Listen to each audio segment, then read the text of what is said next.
So what I will be talking about is what happens with spinal manipulation on the motor output side. So how I will start is I will start with a technique. That's a typo. It's transmagnetic stimulation. It's TMS, not BCI. That's basically what I do, brain-computer interfaces, so I have to change. And then looking at the effects of transcranial magnetic stimulation, it's a full, which I will explain a bit later, how you could find the changes happening in TMS. Are they spinal level or are they cortical level? Then there are different techniques we can use. Begin with, so what is TMS? So TMS, to give a rough analogy, it's someone hitting you on your head very gently, like tapping on your head. It can be loud, but the feeling is someone is hitting on your head. So what it is, basically, it's a coil, magnetic coil. You put it on the motor cortex. The muscle in motor cortex is very nicely mapped. We know which part of the motor cortex you have to stimulate to get a muscle activated, for example. So what we do, we put this magnetic stimulation over motor cortex, which activates upper motor neuron. Through lower motor neuron, it gets to the muscle we are interested in.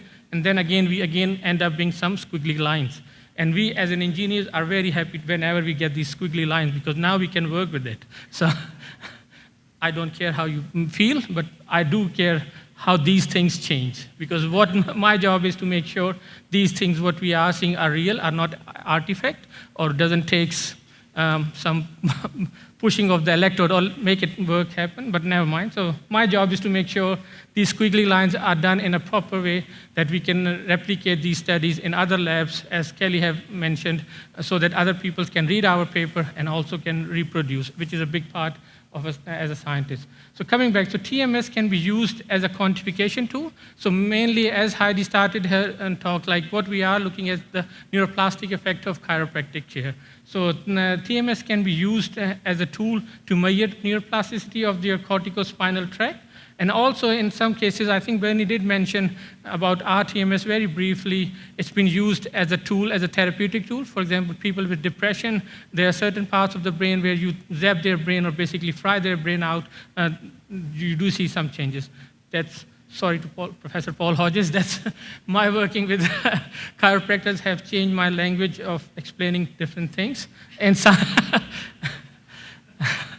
So coming back, so what these squiggly lines are, so these squiggly lines, we call them motor evoked potentials. So you stimulate on the motor cortex, you send a signal down the track, corticospinal tract, and then record it in your muscle of interest, and this is your stimulus artifact, and this is the map, what we call motor evoked potential, and we are looking at this maps at different intensity. So what you're looking at is you change the intensity of your magnetic stimulation. That changes the motor evoked potentials characteristics like peak, time, mostly peak, not the timing that much. Timing do change depending upon which muscle you are targeting. It could be upper, if it's upper limb, it's about 20. If it's a lower limb, then we are talking about 30 to 35 milliseconds. And then what we are interested in, if you could look at from a point of view, for example, that's our pre-session, that's our post-session, what's happening. So you could look at, okay, in a pre-session, that was the amplitude or that was the latency, and what's happening in the after intervention. And that could be any intervention, by the way. This methodology has been used in lots of other neuroscience work. So here, it doesn't matter, or for me, it doesn't matter it's a chiropractic care or not. For me, what matters is I have to make sure that things are done properly as it's been scientifically reported in other studies. So that's what we do. And when we get these things, and you do it multiple times at each intensity, what you get, it's something like this. It's what we call input-output curve. And there are studies which have basically studied all very thoroughly what these different phases of this input-output curve represent. For example, the slope or the amplitude, what's happening at the max level or at the basic level. All these different stages basically represent different neurophysiological state of your CNS system. So if you do see a change, for example, you could attribute, or potentially you could say that these changes are coming from those areas. So again, as I said, if I go a couple of slides back, the thing with TMS is you send an input and then you get an output at the peripheral. But then if you see if it's like, as a mathematician or as an engineer, what we look at is it's like A plus B equal to Z. But we know that Z is changing or the output is changing, but where the change is coming from? Is it the cortical level change is increasing or decreasing? Or is it the B which is increasing or decreasing, which is then resulting in change in our output? So we are interested, so that's good, we have seen the change, but we are more interested in mechanism, okay, where does that change come from? So to do that, we do some other tests. It's very well known, it's like tendon tap test, you guys might do in your clinic, but it's a lab in Aalborg where we, it's a custom built device where you get a very fast reflex of your joint, and what we get is these, again, some squiggly lines, and what we are making sure is pre and post, what's happening in these different peaks, for example. And all these different peaks represent certain spinal pathways or what's happening, for example, this short latency response. I know Kemal here, my apologies to Kemal here. His recent work is showing it's not true inhibition excitation, but that's a different topic. But let's go with the classical literature there. It is represented as changes. If you see a change, it means the changes are coming from from your spinal excitability. Another thing what we do is to test a different thing is spinal, it's what we call F waves, for example. So you stimulate your muscle nerve, and then what happens, the volley goes up just from your anterior horn and then comes back. And you look at what's happening in the, again, my favorite squiggly lines, what happens to them pre and post. So again, making those comparisons, what's your baseline, what's happening post, you could give an idea, okay, where your CNS is changing, if it is changing, for example. So these are the two measures, for example, the stretch reflex and the F is kind of an indication that if there is a change coming, it's from the spinal change, if you see some changes in these measures. So this is the spinal component. How we can look at cortical component. So this is what we call movement-related cortical potential. Please give me a second to explain. So for example, you are doing any motor task. Let's say I'm flexing my elbow.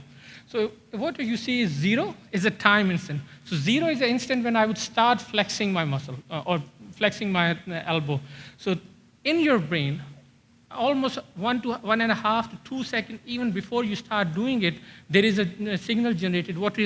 It's been discovered by these Germans, what is called Bereitschaft potential, or what in English the translation is readiness potential. So or there are different names in the literature. It's also called anticipatory potential, low frequency, or contingent negative variation. Again, depending on which field this signal has been used, they have their own name and nomenclature, and they have their different things. And again, so in that, it represents your initial planning phase, for example. Then here, as we know that movement potential is the part where it all get integrated and you are about to execute your movement. And then your motor output is represented by this movement monitoring potential, for example. And what you are seeing is not only you can see them in an actual movement, but also, for example, you are just imagining. So that's what BCI does, by the way, where we control devices from your brain signals. But coming back, so what is this? So you are just doing this repetitively, and in the brain, we could record these signals. And as I said, the most important part is this pre-movement part. So what we use this signal for? To look at what's happening in the cortical level.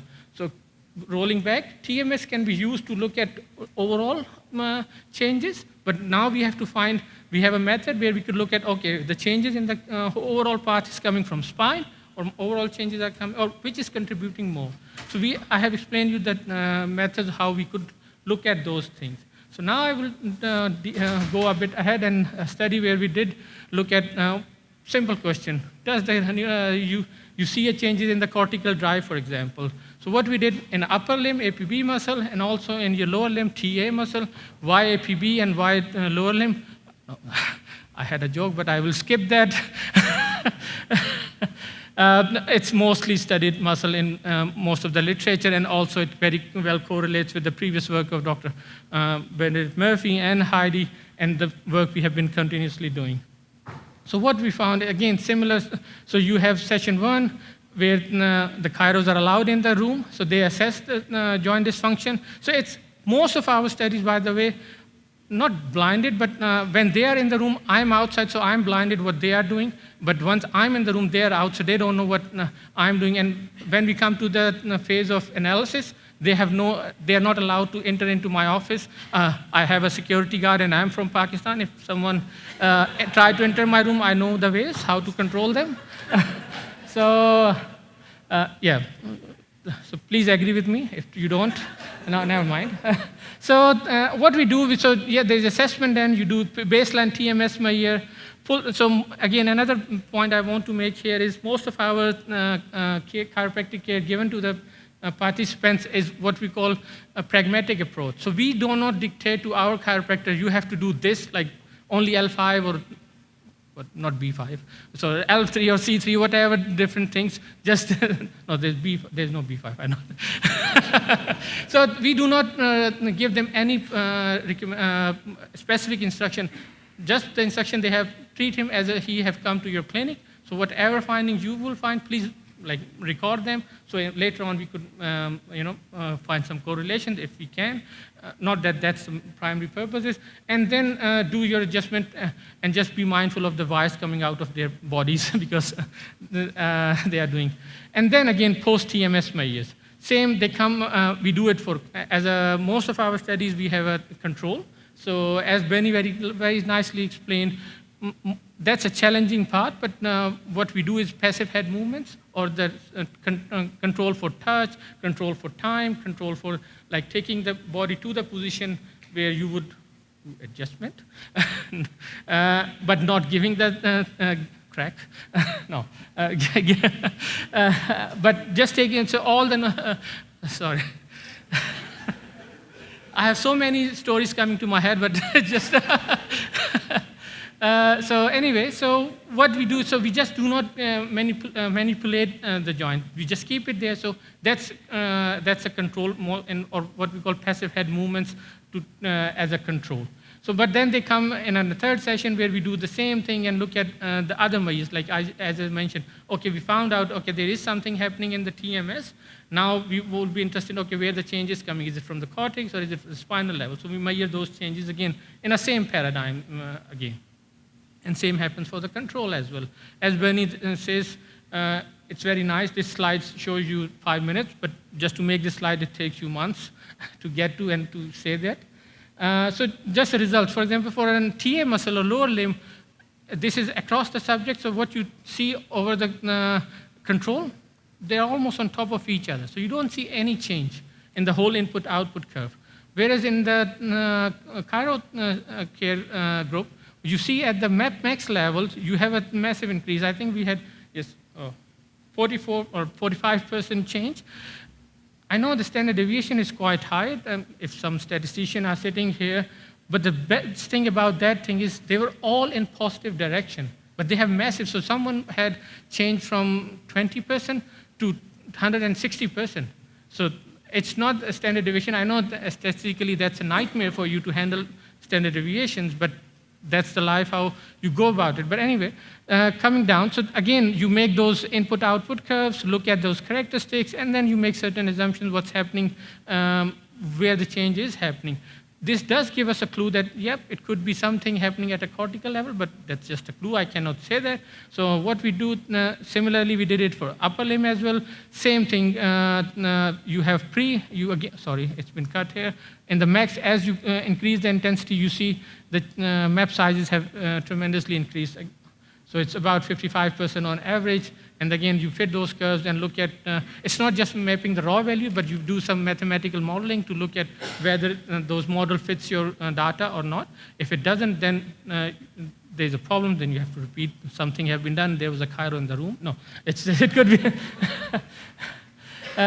So then so what we did the same with the F waves. So what we did, recorded pre, post, in the same control, what we found, okay, there is no change even with the spinal manipulation session as well as in the control session.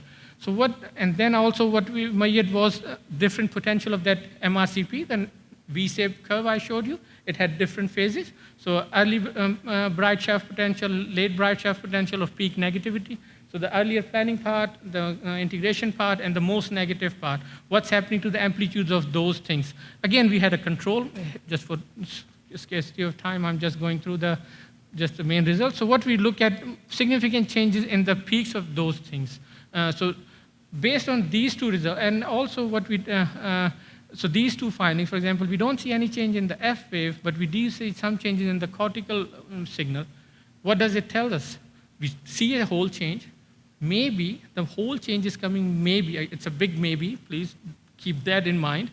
It could be cortically driven. To make it absolutely sure, if someone is happy to donate their body to science, I know exactly how to make it absolutely sure that it is cortical. I will just drill a couple of holes and record from your brain. And if someone is happy to do that, I'm more than happy to do it. Anyway, so moving on. So another thing, the take-home message is there is another technique, what we call SICK-E or SICK-F. It's not SICK, it's as short intercortical inhibition or short intercortical facilitation. So you use TMS in a certain manner, give different inputs, and you could look at these pathways in the brain pre and post spinal manipulation. And these pathways basically tell you whether what's happening in your central nervous system is the inhibition is getting more inhibited, or is it changing, for example? In our cases, what we found is a bit opposite, like the muscle, which, for example, as Bernie started her talk where she was talking, like people who use, most of us use a computer a lot, so we have issues with our extensors, arm extensors, for example, or with our thumb muscles, for example. So you see excitation or the inhibition, but with the spinal manipulation, what we found, we were able to change these excitatory or the facilitatory pathways of that using TMS. So that was one paper where Heidi did during her PhD. That was, I was calling SICK-E, and again, which I've spoken about, that you look at test stimulus and then you do it at a different level. It is inhibiting, but after the post-adjustment, you see it have increased, so there is a facilitation happening, or in the control, nothing is happening. Similarly, SICK-F facilitation protocol, it should be increasing, but with chiropractic care, you could see the changes are happening. So another thing what we can look at is what we call cortical silent period. So this is your baseline, so, and post-control, you see you have the TMS, you have your map size, and suddenly there is nothing, so like a flat line. No, they are not dead. They're just, their muscle is not active for a period of time. Again, excuse to Professor Kemal. I'm sure he would like to have a say about what does that really represent. And that's, by the way, very cool stuff. We are currently involved with Professor Kemal, trying to really find what does this really mean. Is it really inhibition, or is it really something else happening in the body? Apart from chiropractic neuroscience, as a general, what gets us going is just the neuroscience component of the body, for example. I think that would create some waves in the neuroscientific community if we are able to publish that paper. Kemal would be talking more about that. Anyway, so in the earlier work, what we found out, so you have pre-post control, nothing changes. Post-chiropractic care, again, you see a reduction in the CSP. So what is CSP? Just a take-home message. It's another inhibitory pathway which represents what's happening in your, how the motor output is being controlled. So simple take-home, not thanks, but just a take-home message. Yes, thanks, I'm gone. Now, the take-home message is there are tools, as Kelly was saying, now which are at our disposal to explore what's happening or looking at the neuroplastic effect of chiropractic care. This was just a brief overview of just a taster to give you what we have been done or what we are doing. We have done more stuff to that. Any one of you are welcome to New Zealand. Yes, apart from being taking care of people, that's really part of my job. I'm a partnership collaboration manager. I don't remember part of my title in the college. So if someone wants to come and play with us, and I mean really in a good way, play with us, more than happy to show you in real time what's happening. I think I would leave it here, and I will give it to Professor Kemal to go and basically quash whatever I have told you. No. I will invite Professor Kemal on the stage now. Thank you, guys.